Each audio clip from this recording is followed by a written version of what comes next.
நான் தருமபுரி மாவட்டம் பாலக்கோடு வட்டம் தலவள்ளி புதூர்லேருந்து என் காளான் பண்ணை அமைஞ்சிருக்கு.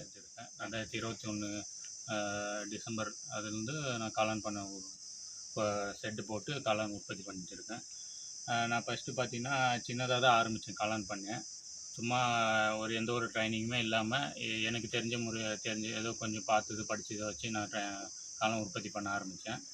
ஓரளவுக்கு நல்லா ஈல்டு வந்துச்சு. அதுக்கப்புறம் நான் ஒரு ட்ரைனிங் போனேன்.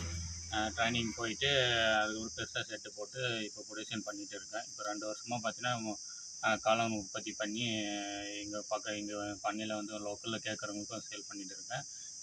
அது இல்லாமல் ஹோல்சேலாக கடைங்களுக்கும் போட்டுருக்கேன், காய்கறி கடைங்களுக்கு. இந்த மாதிரி கேவிகேல தான் ட்ரைனிங் கொடுத்தாங்க. அங்கே போய் அட்டென்ட் பண்ணி எனக்கு அதுக்கு முன்னாடியே இப்போ சின்னதாக பண்ணிகிட்டு இருந்தேன். அதனால் கேவிகேல போய் ட்ரைனிங் அட்டென்ட் பண்ணிட்டு இன்னும் கொஞ்சம் டவுட்ஸ் எல்லாம் இருந்துச்சு. அங்கே போய் கிளியர் பண்ணிட்டு இப்போ ஃபுல்லாக முழு நேர தொழிலாக காளான் வளர்ப்பு ஈடுபட்டுட்டு இருக்கேன். அது மட்டும் இல்லாமல் இப்போ ஒரு வருஷமாக பார்த்தீங்கன்னா காளான் விதை வந்து வெளியிலேருந்து தான் வாங்கி காளான் வித்துன்னு சொல்லுவோம். இது வெளியிலேருந்து தான் வாங்கி நம்ம காளான் விற்று காளான் படுக்கை பெட்டு போட்டுட்ருந்தோம்.